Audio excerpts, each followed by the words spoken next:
Sempre houve mistérios que a humanidade nunca conseguiu explicar.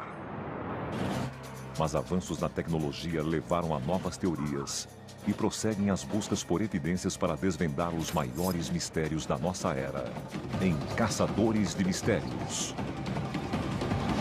Caçadores de Mistérios. Me tira daqui! Socorro! Prisão de Alcatraz. Bloco de celas D. O confinamento solitário.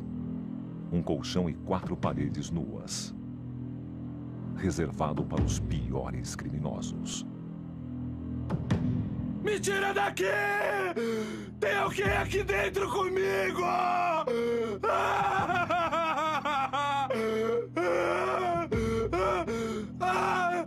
Me tira daqui! Me tira daqui!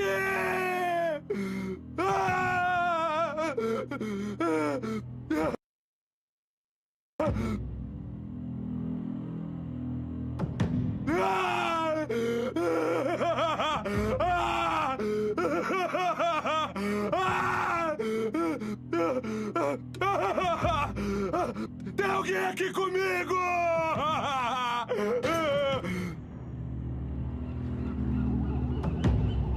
Olha, hora 6h30, todo mundo acordando, todos acordando, vamos lá! 6h30, é hora de levantar! Mas um prisioneiro não pode se levantar. Ele está morto. E tem marcas misteriosas no pescoço. Ajuda! Preciso de ajuda aqui! Rápido! Quem ou o que matou esse homem dentro da penitenciária mais segura dos Estados Unidos? A Ilha do Diabo. Alcatraz. Esta ilha deserta e castigada pelo vento na Baía de São Francisco abriga a primeira prisão de segurança máxima dos Estados Unidos e sempre foi considerada sinistra. Seu próprio nome, Alcatraz, evoca imagens de brutalidade, violência e insanidade. E até nos idos de 1400, uma lenda indígena norte-americana afirmava que a ilha era habitada por espíritos do mal. Alcatraz tornou-se uma penitenciária federal em 1934 e logo ganhou o seu apelido, a Rocha. E as histórias de torturas começaram quase que imediatamente. E para muitos, esta ilha de 9 hectares era o fim da linha. A administração penitenciária disse que precisava de um lugar para esses detentos, os mais violentos, e perguntaram o que podemos usar. Os guardas da prisão foram escolhidos a dedos, os mais duros entre os durões de toda a nação. Os detentos tinham direito a uma visita por mês, isso se o diretor permitisse. As celas de concreto mediam apenas 1,5 m por 3. No geral, os detentos não tinham permissão de falar, e a solidão levou muitos à loucura. Alcatraz era o último recurso. Esse era o lugar para onde você ia quando era intratável. E esse era o lugar que daria um jeito em você de vez. Os registros oficiais são imprecisos, mas dizem que 64 homens morreram atrás destas barras ou tentando escapar delas. Quando detentos começaram a cometer suicídio usando qualquer meio possível, começaram a correr boatos de que a prisão era mal assombrada. Alguns guardas começaram a pensar que o confinamento solitário, chamado de O Buraco, era a morada do mal. Hoje, os vigias noturnos dizem que ouvem detentos correndo e que ouvem Al Capone tocando banjo.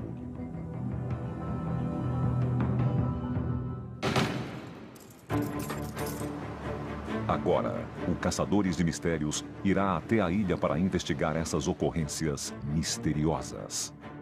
A equipe científica vai procurar evidências de atividade paranormal. Estou ouvindo palavras. Eles estão pedindo misericórdia. Para fazer isso, eles usarão uma série de equipamentos altamente sensíveis, de última geração, para gravar as atividades noturnas na ilha. Esta gravação é basicamente um registro sonoro de fala. E a equipe da expedição vai investigar aquela que supostamente foi a única fuga bem-sucedida de Alcatraz. Este é o lugar de onde ninguém foge. E eles fugiram. Eles examinarão a rota que os fugitivos teriam tomado e se poderiam ter sobrevivido a essas águas geladas. E o Caçadores de Mistérios também mostrará qual seria a aparência dos fugitivos hoje, se é que eles sobreviveram. Durante 3 décadas, Alcatraz foi a prisão mais famosa e inescapável do mundo. Mas em 1962, 3 detentos, Frank Morris e John e Clarence Anglin, decidiram pôr essa reputação à prova. Uma lenda de Alcatraz que nunca foi contestada era de que era inescapável, que ninguém podia deixar a ilha. De repente, a maior caçada humana em 30 anos começou. A fuga foi fenomenal. Foi a segunda maior manchete do mundo atrás da Segunda Guerra Mundial. Frank Ahern, rastreador. Frank Ahern é um rastreador. Ele localiza pessoas que não querem ser encontradas. Ele vai liderar a expedição do Caçadores de Mistérios. Ele passou anos pesquisando a fuga de Alcatraz. Uma dentre 14 tentativas na história da prisão. Dentre os 36 prisioneiros que arriscaram a vida para sair da ilha, 23 foram rapidamente recapturados. 6 foram baleados pelos guardas antes de chegar à água. 2 se afogaram e seus corpos foram recuperados, enquanto 2 outros foram considerados desaparecidos e presumivelmente se afogaram. Por mais que todos perdessem a esperança quando chegavam a Alcatraz, a única esperança era a fuga. Os homens vislumbravam o momento em que poderiam correr para a liberdade. Eles tinham esse impulso. Mas os guardas diziam pare ou atire e sempre eram baleados. E também havia aqueles que planejavam a sua fuga por meses. Ladrões de banco condenados, Morris e os irmãos Anglin passaram 6 meses preparando a fuga. Todos trabalhavam na oficina do presídio e tinham acesso a tudo de que precisavam. Esses caras eram espertos e aproveitaram as ferramentas que tinham para conseguir escapar. Eles fizeram balsas e coletes salva-vidas com capas de chuva roubadas e elaboraram uma maneira inteligente de cobrir seus atos. Quando os guardas fizessem a ronda, teria de parecer que eles estavam dormindo na cela. Eles pensaram em tudo. Os detentos pintaram cabeças de papel machê para deixar na cama e fizeram túneis pelas paredes das celas com relativa facilidade. A prisão havia sido construída cerca de 20 anos antes e a água que penetrava as paredes da prisão e o encanamento estava corroendo o concreto. Na verdade, os próprios guardas ficaram muito surpresos pela facilidade de escavar com colheres pequenas e ferramentas desse tipo. Em 11 de junho de 1962, Morris e os irmãos Anglin se esgueiraram pelas paredes das celas e começaram a escalar um poço de acesso. Eles foram subindo e subindo e subindo, e o último obstáculo diante deles era o duto de ar de metal no teto, na forma de uma roda de carroça. Em seguida, eles atravessaram o telhado e desceram um cano de escoamento para chegar ao chão.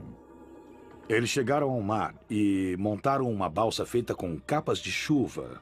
Então, eles foram embora. Frank Ahern acredita que os 3 fugitivos teriam ido na direção de Angel Island, a 3 quilômetros do outro lado da baía. Mas não teria sido fácil. As águas da baía são geladas. Em junho, a temperatura média da água é de apenas 11 graus. As marés são traiçoeiras e diariamente dezenas de navios trafegam pela baía. Além disso, a fuga aconteceu à noite, quando nadar era muito mais arriscado. Mas Frank diz que a sua pesquisa o levou a acreditar que nenhum desses fatores foi um problema. Robert Anglin, o irmão, me disse que quando eles ouviram sobre a fuga no noticiário e estavam falando dos dispositivos de flutuação, a família riu, porque eles sabiam que os irmãos não precisavam deles, porque eles eram excelentes nadadores. Contudo, nem mesmo bons nadadores poderiam derrotar a natureza. Um homem adulto começaria a sentir os primeiros sintomas de hipotermia provavelmente na primeira meia hora. O Caçadores de Mistérios está investigando Alcatraz, um dos lugares mais sinistros e proibitivos na história dos Estados Unidos. O O explorador espanhol que batizou Alcatraz em 1775, Juan Manuel de Ayala, achou a ilha tão inóspita que nem sequer desembarcou nela. Nos idos de 1800, os militares norte-americanos construíram um farol, um forte e uma cadeia na ilha. Os primeiros detentos foram prisioneiros de guerra confederados da Guerra Civil, alguns dos quais morreram devido às condições deploráveis do local. Décadas depois, nos anos 30, um novo tipo de criminosos, os gangsters, dominavam as ruas e as autoridades precisavam de um local para prendê-los. Eles transferiram alguns dos homens mais implacáveis do país para Alcatraz. Um dos mais famosos era o assassino condenado Robert Stroud, que se tornou conhecido como o Homem-Pássaro de Alcatraz. Ele era um detento violento, mas na prisão começou a ficar fascinado por pássaros e acabou criando cerca de 300 deles em sua cela.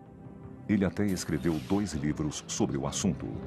Em Alcatraz, o gangster Al Capone passou de inimigo público número 1 a detento número 85. Na solitária, Capone começou a se deteriorar física e mentalmente e nunca se recuperou. E o contrabandista James J. White Baldor, atualmente na lista dos 10 mais procurados do FBI, também cumpriu pena na rocha. Acho que se pode dizer que os homens não endureciam por estar lá, mas amoleciam. Al Capone, que vivia em grande estilo em todos os outros lugares onde havia estado, acabou na rocha e, finalmente, após alguns meses, disse ao diretor: "Eu acho que Alcatraz acabou comigo." A vida na ilha era tão dura que automutilações e suicídios eram comuns. Uma das histórias mais conhecidas é a de Rolf Percival, que um dia enlouqueceu e cortou os dedos de uma das mãos. E então estendeu a machadinha para outro detento e disse: "Corte os dedos da minha outra mão." No início dos anos 60, os críticos chamavam as condições em Alcatraz de cruéis e desumanas. E em março de 1963, o sistema penitenciário federal fechou Alcatraz. Mas os relatos de aparições fantasmagóricas nunca cessaram. A equipe científica do Caçadores de Mistérios foi a Alcatraz em busca de evidências de assombrações. Tom Netzband, investigador paranormal. Tom Netzband, um caça-fantasmas de São Francisco, lidera o grupo que passará a noite na ilha. A médium Carla Barron foi chamada para ajudar a determinar o local onde a equipe deve concentrar a sua investigação. Carla Barron. Tom a conduz por Alcatraz em busca de locais que manifestam paranormalidade. Para ajudar a identificar as áreas, eles se concentram em bolsões onde ocorrem mudanças extremas de temperatura. Normalmente, eu fico fria porque os espíritos se aproximam de mim pelo calor. Se aproximam de mim pela força vital. Carla acredita que um espírito pode drenar a energia de um local e, assim, baixar a temperatura dele. Eu sinto frio antes mesmo de um termômetro ou qualquer dispositivo de medição registrar o frio. Muito frio. Tipo... Sinta minhas mãos. Estão geladas. Credo. Ai, meu Deus. Foi de repente, bem aqui. Eles querem mostrar alguma coisa. Espera, querem me mostrar. Carla leva Tom direto à área mais temida de Alcatraz, o Bloco D, o confinamento solitário. Eles estão me levando a algum lugar. O quê? Uou, aqui. Ok. Ai, aqui. Ai.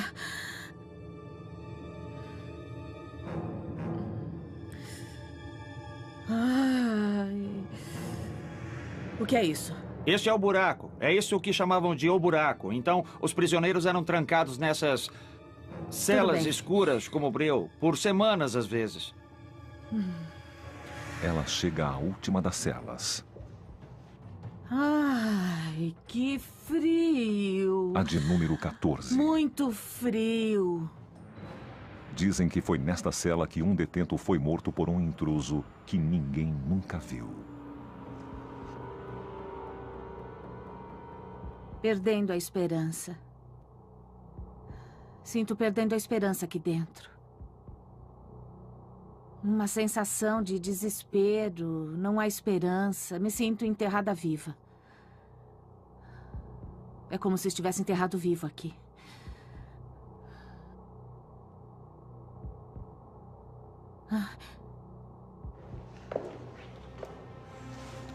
Carla é conduzida do bloco D para outra área mal afamada da prisão, o hospital. Mas o que acontece aqui? Ai. Tá com frio de novo? É. Você está bem? Estou. Foi esquisito. Eu senti como se alguém me esfaqueasse nas costas, ou quase Uau. isso. É como. Nós vamos definitivamente montar alguns equipamentos aqui, então. Brigas. Brigas e revolta. Brigas, muitas brigas, revolta. Brigas, não só uma, muitas Acabo de ter outro brigas. registro aqui também, então... Ai, frio. Ai, cara, que frio. Tom Ai, tá mais muito uma vez frio. registra uma queda na Frio. temperatura do local. 18 graus. Sangue. Eu estou vendo sangue. 17.1, 16.8, 16.2. Tem alguma coisa a ser descoberta aqui. Alguma coisa que ainda não sabemos. É um segredo. Carla escolhe o bloco D e o hospital como focos da investigação.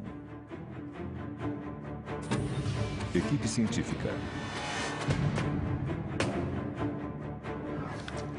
A equipe veio armada com uma série de equipamentos, incluindo câmeras de visão noturna e infravermelhas, gravadores de áudio portáteis e 2 equipamentos singulares. Um se chama Óvilus, que converte energia em fala. Arrancar. E o outro é o PAC Paranormal, que é mais especializado. O usuário pode digitar perguntas e as respostas são vistas, ouvidas e gravadas. Mal.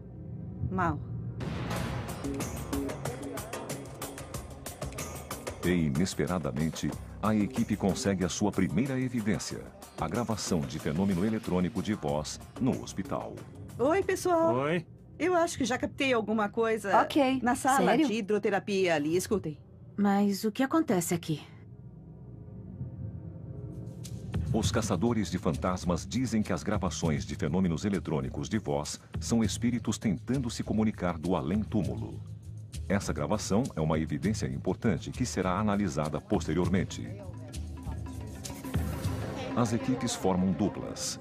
Elas passarão a próxima hora montando os seus equipamentos. Tom manda as irmãs Sharon e Annie Leong para a ala hospitalar. Ele e Shona Sinclair trabalharão no bloco D. Meia-noite, bloco D. Muito bem, vamos nessa. Bem, lá vai.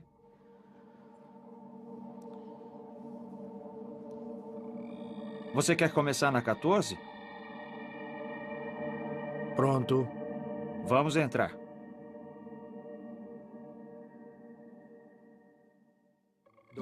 Dor, Solavanco, solavanco, que energia. energia. Não. Tem alguém aqui?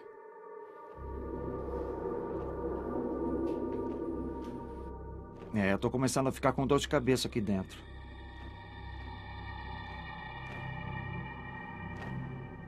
Eles vão para outra área. Então é aqui que nós queremos estar. Há alguma coisa nesta prisão que quer se comunicar conosco?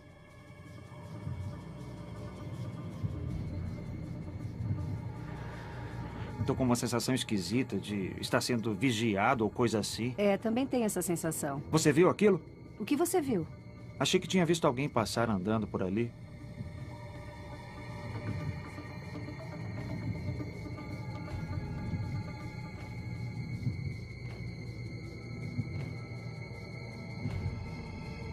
Olá?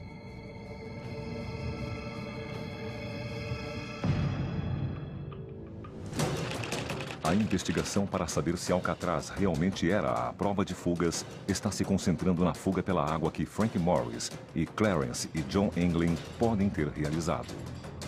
Sabe-se que os homens entraram na Baía de São Francisco em algum momento na noite de 11 de junho de 1962. Eles teriam enfrentado correntezas fortes, o tráfego intenso de navios e a hipotermia, quando a temperatura do corpo fica perigosamente baixa. Em junho, a temperatura média da água na Bahia fica entre 10 e 12 graus Celsius. O canal entre Alcatraz e Angel Island tem 3 quilômetros de largura e teria levado mais de 1 hora para cobrir essa distância. Um homem adulto começaria a sentir os primeiros sintomas de hipotermia provavelmente na primeira meia hora. As mãos ficam amortecidas e um tremor incontrolável se instala. Enquanto os vasos sanguíneos se contraem, os músculos sofrem câimbras e é difícil coordená-los. Nos casos de hipotermia avançada, a vítima fica incoerente e os órgãos principais começam a falhar.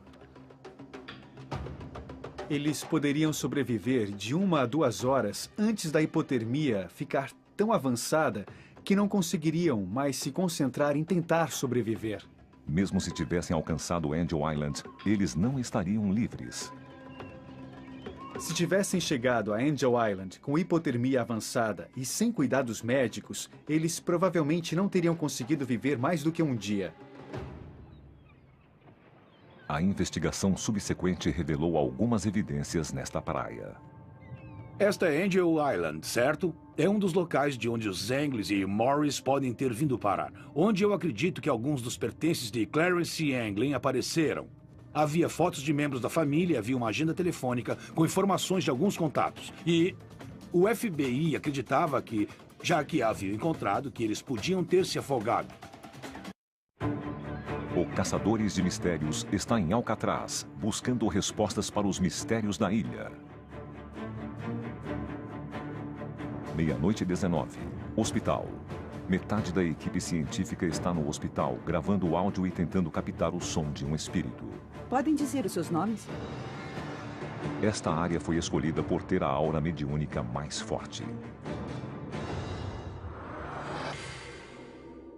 Se tem alguém aí, pode, por favor, nos dizer quem é?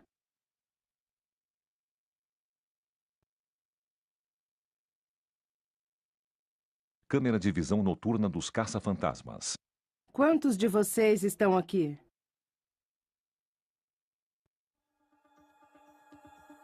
Eles decidem tentar fazer contato com um dos detentos mais famosos da prisão, Al Capone.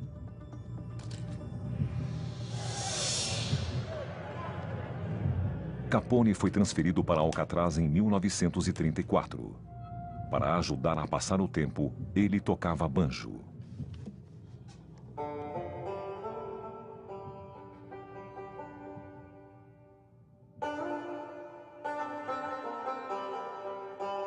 Relatos dizem que o som de um banjo foi ouvido ecoando pela prisão, agora deserta desde então.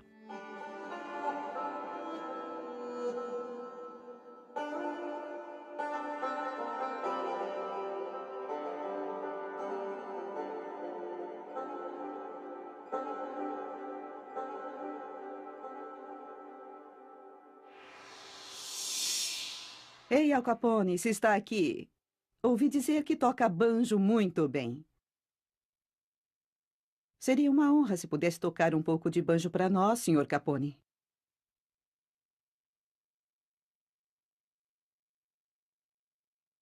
Vamos ouvir um pouco de banjo.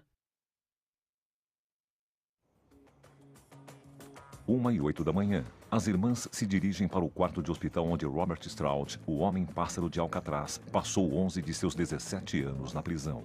Ok, então esta é a cela de Robert Stroud. Você trouxe sensores? Obrigada. As irmãs têm pequenos pássaros plásticos que contêm um sensor de movimento e luz embaixo do bico. O sensor fica aqui embaixo. Quando acionados, os pássaros cantam. Os sons são gravações de cantos de pássaros que Stroud reconheceria. Um periquito azul, um pintacilgo americano e uma coruja serra afiada. Se os pássaros reagirem quando todos estiverem parados, podem estar registrando a presença de Stroud.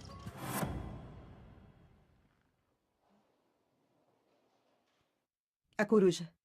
Isto é esquisito. Você nem está perto da coruja. Não, não estou. E você está na frente. Você está perto da coruja, Robert? Isso é uma coruja. Poderia dizer alguma coisa?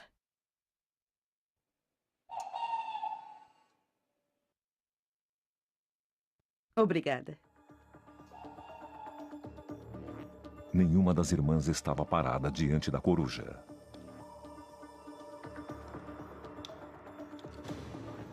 Bloco D. A equipe do térreo está tentando captar uma presença que pode ser invisível a olho nu, usando uma câmera capaz de enxergar no escuro. É uma FLIR, ou câmera infravermelha termográfica. A câmera registra assinaturas de calor. Laranja ou amarelo, um objeto quente. Azul ou roxo, um objeto mais frio.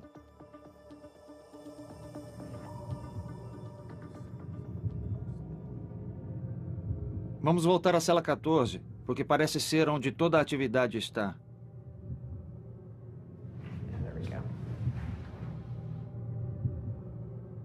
Existe alguma presença nessa sala que gostaria de se comunicar conosco? Temos um pequeno... Um registro, sim. está um pouco mais azul naquela parede ali, mas não é muito. Os resultados são inconclusivos. 2 da manhã. Em seguida, as equipes trocam de lugar. As irmãs caminham até o bloco D. E Tom e Shona vão até o hospital. Eles só discutirão as suas descobertas após o período de observação ter acabado. A validação é uma coisa muito séria para nós. E para poder fazer isso, nós não podemos discutir coisas uns com os outros até as duas equipes terem estado na mesma área. E depois nós vamos comparar se as duas equipes estão experimentando a mesma coisa. Vamos validar ainda mais o que está acontecendo aqui. Tom começa sua investigação no primeiro andar usando a câmera FLIR. Prontinho. Oi? Acabei de ouvir alguma coisa aqui dentro. Eu também. Como um farfalhar. Tem alguém neste lugar?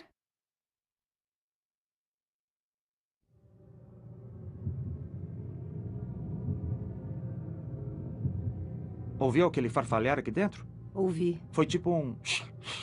É, eu vi isso.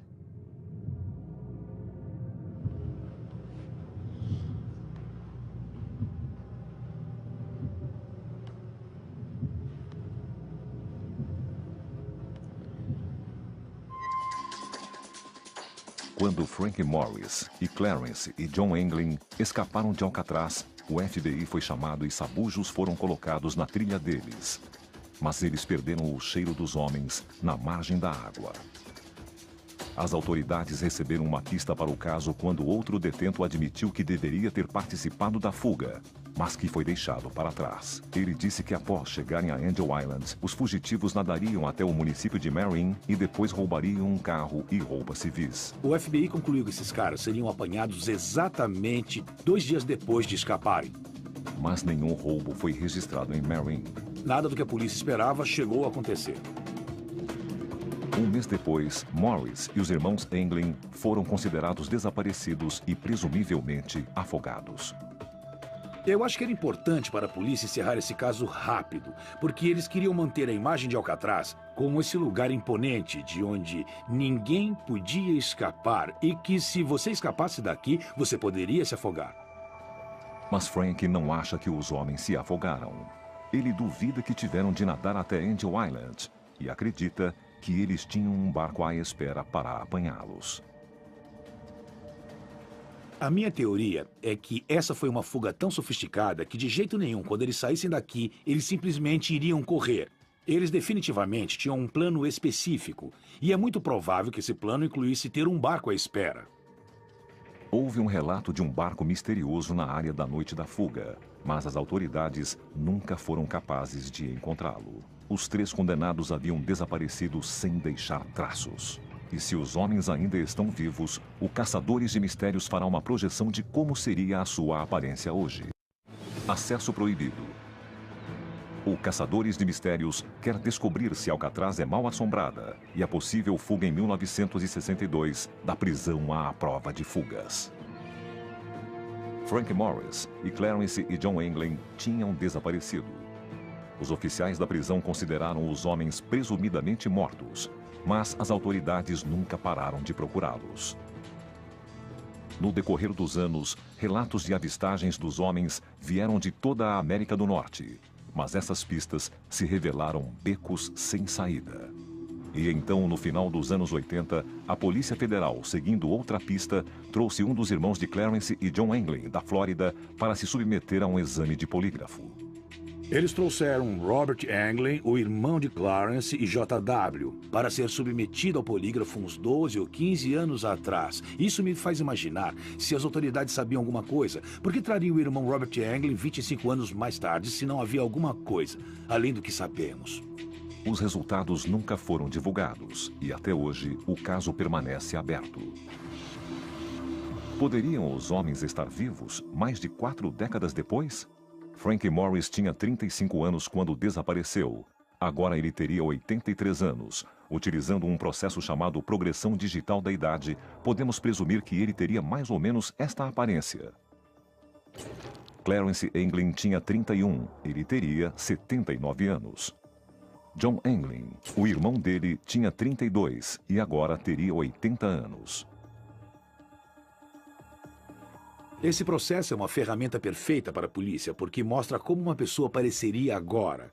Mas o importante é levar a foto a lugares onde eles podem estar.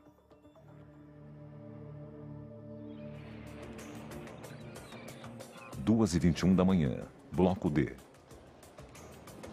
As irmãs estão indo até o confinamento solitário. Vamos dar uma olhada no bloco D. Ok. Elas usarão um novo dispositivo, o PAC Paranormal. Com ele, o usuário pode digitar perguntas e as respostas, além de vistas, são ouvidas e gravadas. Sacrilégio. Elas decidem investigar a cela 14, onde um detento foi supostamente encontrado morto de maneira misteriosa. Tudo bem. Eu vou pôr o Puck de volta. Annie Leong para na porta. Tem alguma coisa repulsiva com o cheiro deste quarto. Eu não vou nem entrar. Eu vou fazer uma pergunta a ele. Vou perguntar quem está aqui. Enter. Humano. Humano. Dejeto. Dejeto humano. Por que não posso entrar? Tudo bem. Porque Annie não pode entrar aqui.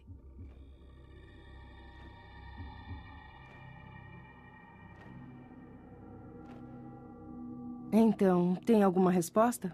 Não. Não para essa pergunta. Estranho. 2:50 da manhã. Hospital. Tom Netzband e Shona Sinclair estão na farmácia do hospital.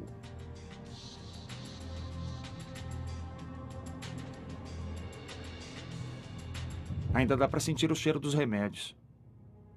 Tá sentindo? Tá ficando com frio de novo? Eu tô.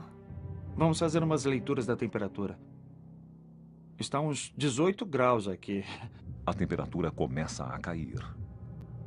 16,8, 16,6, 16,5, 16,2, 16,1. Pode fazer a temperatura cair até, digamos, 14 graus e meio? 15,7, 15,4. Vamos lá, 14 graus e meio. Se está aqui, abaixe mais, por favor. 15,1, 14,8, 14,7. Você está quase lá, vamos lá. 14,7, 14,6, 14,5. Baixa a temperatura só um pouquinho mais. 14,3. Obrigada. Obrigado. Obrigada por fazer isso. Está aqui. E a queda aconteceu em minutos. 13h10 da madrugada. Hospital. Tá sentindo aquele arrepio de novo? É, eu sinto esse arrepio passando pelo meu corpo nessa área aqui, tipo... Tá me tocando. Tá me tocando. Tá me tocando. Está Ele tá me tocando tocando. você? Está aqui de novo.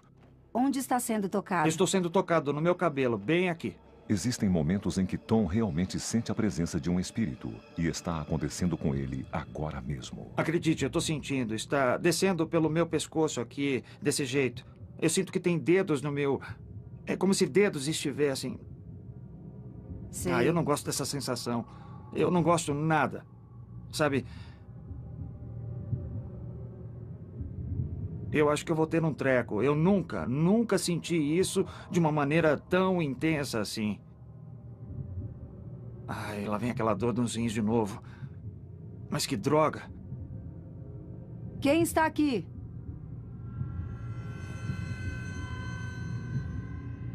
Ah, isso dói. Eu não gosto dessa cela aqui. Eu não gosto nadinha. Esse é o lugar mais sinistro de todo o hospital. Vamos dar o fora daqui. Eu não quero levar outra facada de novo. 4 da manhã. Tom decide encerrar a investigação. Pessoal, acho que vou parar e encerrar a noite. Ok. As câmeras registraram horas de imagens que agora precisam ser analisadas.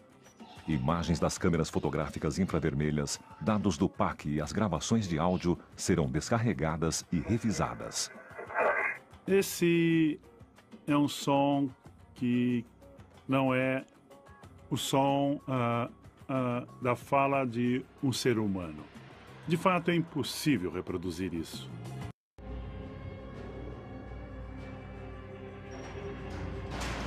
O Caçadores de Mistérios está investigando a prisão mais famosa da história dos Estados Unidos, Alcatraz. Este rastreador acredita que, apesar de sua reputação como inescapável, houve realmente uma fuga bem-sucedida da ilha. Esta médium acredita que a prisão é assombrada pelos fantasmas de detentos que sofreram ou morreram aqui. E este investigador acredita que encontrou vários desses espíritos durante a noite que a equipe passou na prisão.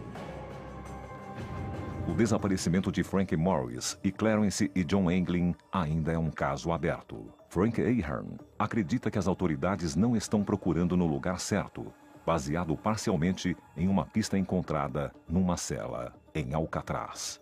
Um mapa foi encontrado e as páginas do México e do Canadá haviam sido arrancadas. E naquela época as fronteiras não eram tão vigiadas. E eles haviam cronometrado a sua fuga com precisão. Eles optaram por pular o muro após a última contagem de detentos, porque sabiam que não haveria outra contagem até às 7 da manhã do dia seguinte. Eles tiveram 10 horas antes que qualquer guarda procurasse por eles. O que deu a eles tempo o bastante para correr até a fronteira.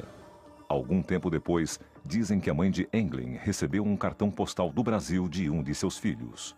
Frank acredita que os 3 fugitivos foram para lá porque, na época, os Estados Unidos não tinham um tratado de extradição com o Brasil. E a Polícia Federal foi até lá, e isso aconteceu provavelmente há uns 15 anos. E um bartender no Brasil afirmou que um dos irmãos estava vivendo na área, e os policiais se instalaram por lá por um bom tempo. Apesar disso, eles nunca encontraram os irmãos. E Frank tem certeza de que nunca os encontrarão. Eu realmente acredito que eles fugiram, e eu acho que eles conseguiram. Esse é o lugar de onde ninguém foge, mas os Anglin e Morris fugiram.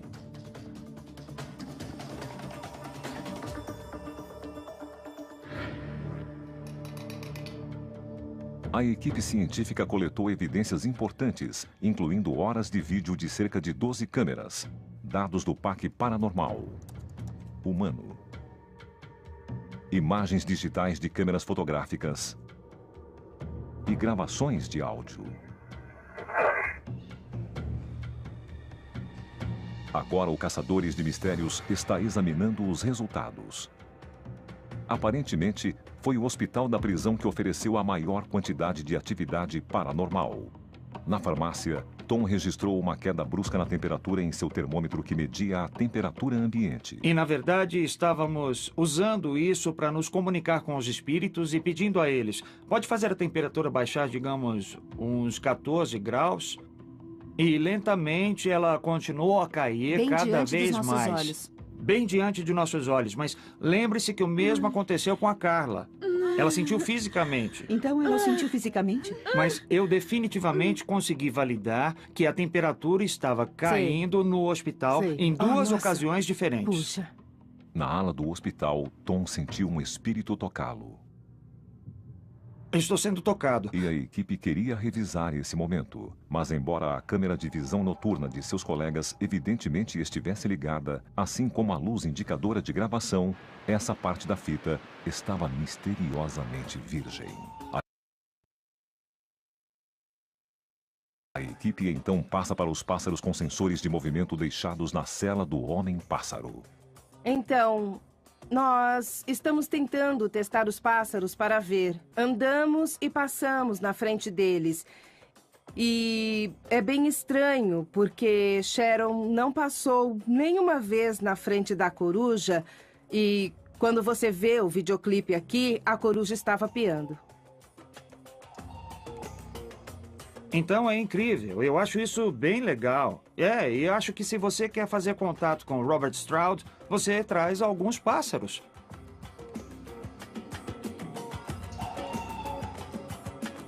A equipe também gravou vários fenômenos eletrônicos de voz. Eu entrei na sala de hidroterapia e consegui lembrar o que eu toquei para você? O que você acha que eu disse? Abençoada seja? Mais uma vez. Eu amo você. Eu amo você. É, foi o que eu ouvi também. Esta gravação, juntamente com várias outras, foi enviada a Paul Ginsberg, um analista de áudio forense. E isto aqui é a chamada forma de onda de domínio de tempo, em que nós vemos, de fato, o desenho do som, a onda em si representada como uma imagem. Paul trabalha com a CIA e o FBI examinando as evidências em áudio e oferecendo o testemunho de um perito. E da esquerda para a direita temos o tempo. Quando o som é alto, temos essas ondas maiores, diferente de quando está baixo. Eu amo você.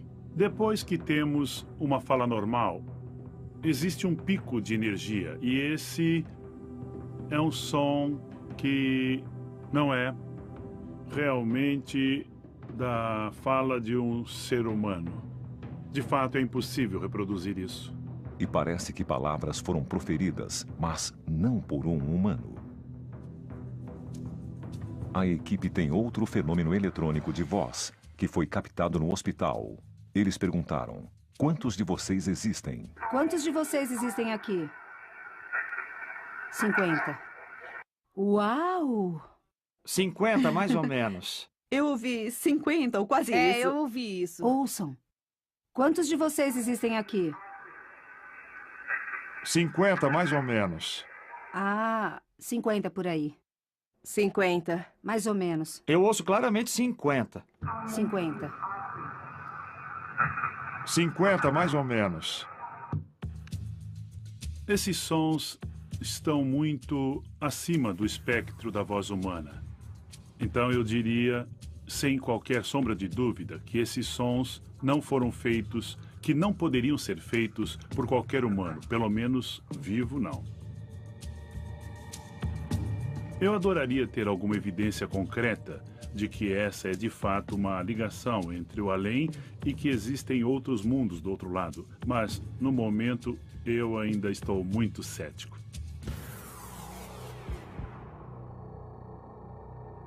A investigação do Caçadores de Mistérios descobriu alguns dados importantes.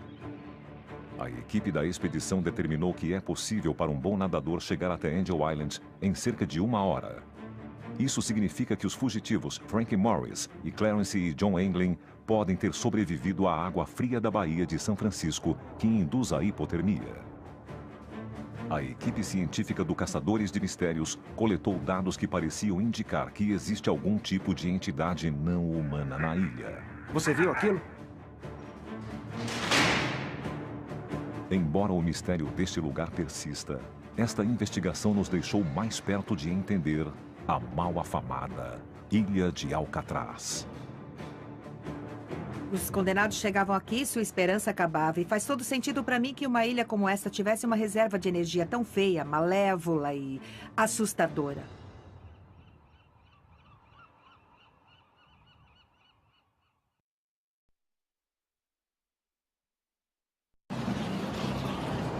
Sempre houve mistérios que a humanidade nunca conseguiu explicar.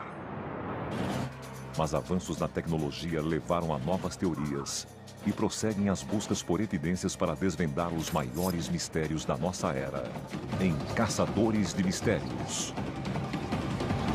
Caçadores de Mistérios. Me tira daqui! Socorro! Prisão de Alcatraz. Bloco de celas D. O confinamento solitário. Um colchão e 4 paredes nuas. Reservado para os piores criminosos. Me tira daqui! Tem alguém aqui dentro comigo!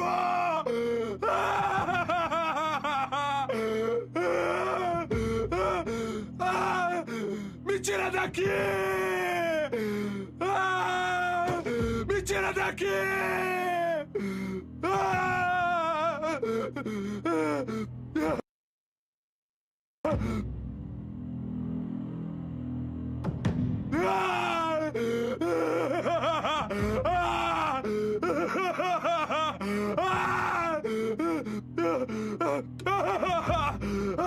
Tem alguém aqui comigo! E perguntar o que podemos usar. Os guardas da prisão foram escolhidos a dedos, os mais duros entre os durões de toda a nação. Os detentos tinham direito a uma visita por mês, isso se o diretor permitisse. As celas de concreto mediam apenas 1,5 metros por 3. No geral, os detentos não tinham permissão de falar, e a solidão levou muitos à loucura. Alcatraz era o último recurso. Esse era o lugar para onde você ia quando era intratável. E esse era o lugar que daria um jeito em você de vez. Os registros oficiais são imprecisos, mas dizem que 64 homens morreram atrás destas barras ou tentando escapar delas. Quando detentos começaram a cometer suicídio usando qualquer meio possível, começaram a correr boatos de que a prisão era mal assombrada. Alguns guardas começaram a pensar que o confinamento solitário, chamado de O Buraco, era a morada do mal. Hoje, os vigias noturnos dizem que ouvem detentos correndo e que ouvem Al Capone tocando banjo.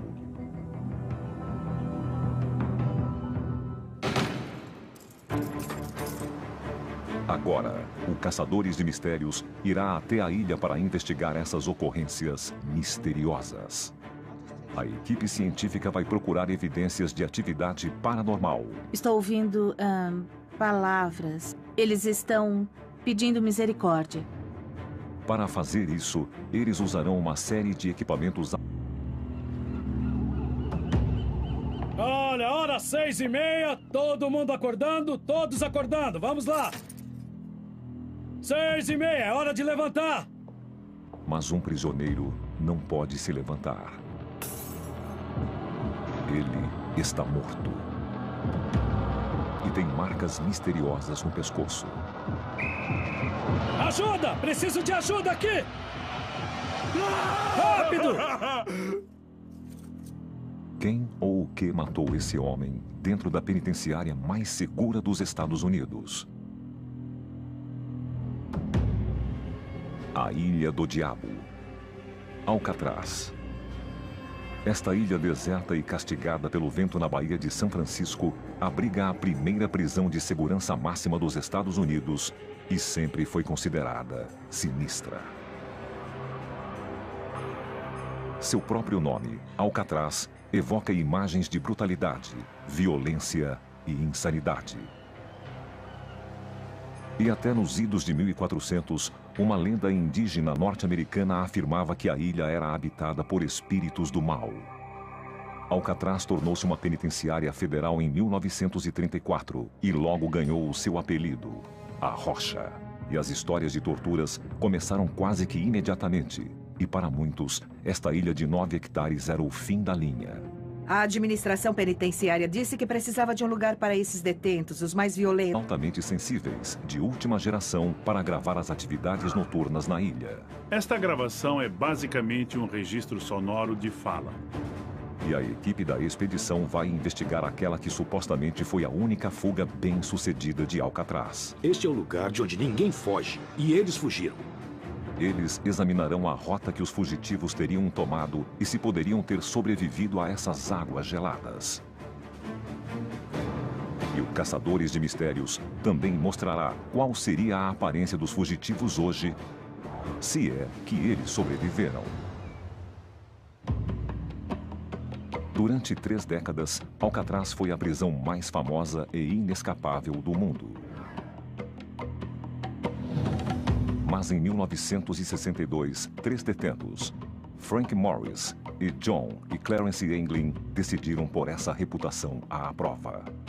Uma lenda de Alcatraz que nunca foi contestada era de que era inescapável, que ninguém podia deixar a ilha. De repente, a maior caçada humana em 30 anos começou. A fuga foi fenomenal. Foi a segunda maior manchete do mundo, atrás da Segunda Guerra Mundial. Frank Ahern, rastreador.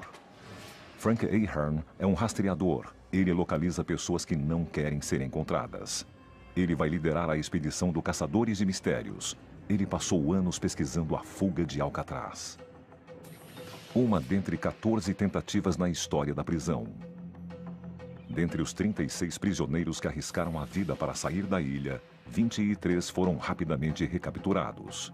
6 foram baleados pelos guardas antes de chegar à água. 2 se afogaram e seus corpos foram recuperados, enquanto 2 outros foram considerados desaparecidos e presumivelmente se afogaram. Por mais que todos perdessem a esperança quando chegavam a Alcatraz, a única esperança era a fuga. Os homens vislumbravam o momento em que poderiam correr para a liberdade. Eles tinham esse impulso. Mas os guardas diziam pare ou atire e sempre eram baleados. E também havia aqueles que planejavam a sua fuga por meses. Ladrões de banco condenados, Morris e os irmãos Anglin passaram 6 meses preparando a fuga. Todos trabalhavam na oficina do presídio e tinham acesso a tudo de que precisavam. Esses caras eram espertos e aproveitaram as ferramentas que tinham para conseguir escapar. Eles fizeram balsas e coletes salva-vidas com capas de chuva roubadas e elaboraram uma maneira inteligente de cobrir seus atos. Quando os guardas fizessem a ronda, teria de parecer que eles estavam dormindo na cela. Eles pensaram em tudo. Os detentos pintaram cabeças de papel machê para deixar na cama e fizeram túneis pelas paredes das celas com relativa facilidade.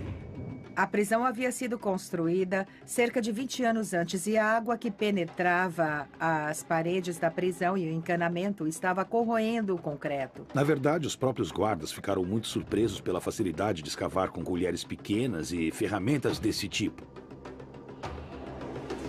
Em 11 de junho de 1962,